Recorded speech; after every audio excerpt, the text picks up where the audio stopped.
Hello, good afternoon everyone. তো কেমন আছো তোমরা? আশা করছি তোমরা খুব খুব ভালো আছো আর আমি খুব ভালো আছি। আজ হলো সানডে 21 জুলাই। তখন টাইম হচ্ছে 3:30। এখন আমরা ঘুরতে বের হয়ে গেছি গঙ্গোত্রী উদ্যান। এখানে আমি, মা, দিদির দুটো ফ্রেন্ড। তো অনেক দিনই পরে বের হলাম, কেননা আর স্কুল খোলার হাতে বেশি দিন নেই, হাতে বহুত কম সময় আছে।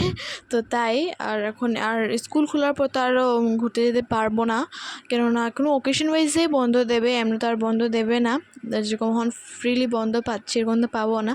তাই একমাত্র সামার ভ্যাকেশনে থাকে মানুষের ঘোরার জন্য। তাই সবারই স্কুল খুলে যাবে, এই জন্য আমরা সবাই মিলে বের হয়ে গেলাম ঘুরতে। তো গঙ্গোত্রী উদ্যানে মানুষের ফটো এমনি যখন ওপেনিং করেছিল তখন গিয়েছিলাম আমরা, তারপরে আবার পরে যাওয়া হয়নি। তো আজ প্ল্যানিং করলাম হঠাৎ করে যাব বলে। তো ঠিক দেখো, তোমার সাথে কথা বলতে বলতে এসেই পড়লাম গঙ্গোত্রী উদ্যান। কিন্তু এখন রিসেন্টলি গঙ্গোত্রী উদ্যান নামটা দিয়েছে, আগে কোনো নামটা ছিল না। মানে যেটা মনে সেটাই ডাকতো, কিন্তু বহুত আগেই এটা বানানো হয়েছিল, কিন্তু আগে থিমটা অন্য ছিল আর এখনের থিমটা অন্য হয়েছে। কিন্তু আমার এখনের থিমটা বেশি পছন্দ হয়েছে, যেহেতু এখন জিনিসটা পুরো চেঞ্জই করে দিয়েছে পুরো থিমটাকে। তো ঠিক আছে, আমার সঙ্গে থাকো আর ফুল ভিডিওটা তোমরা দেখতে থাকো।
তারপর আমরা ফটো মেয়েটে ভিডিও করে তারপর আমরা আইসক্রিম খেতে চলে গেলাম। চলে যাইনি, আমরা ভিতরে ছিলাম। আইসক্রিম গেটের বাইরে আইসক্রিম আর গোল্লা বসেছিল, যেহেতু আমরা গোল্লা খাই না, আমি খাই না, জন্য আমি আইসক্রিমটা নিলাম। তা আমি যেহেতু নিলাম সবই নিল।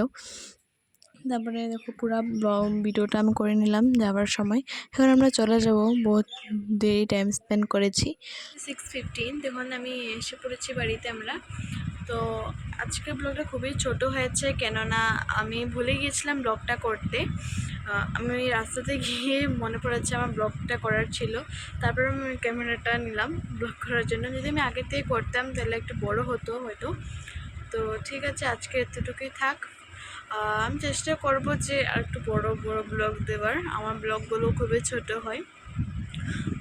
ঠিক আছে, আজকে এতটুকু থাক, ফিরছি আরেকটা ব্লগ নিয়ে। আর আমার এই ব্লগটা যদি ভালো লেগেই থাকে প্লিজ লাইক আর কমেন্ট করোই, আর সাবস্ক্রাইবটা করতে কিন্তু ভুলো না।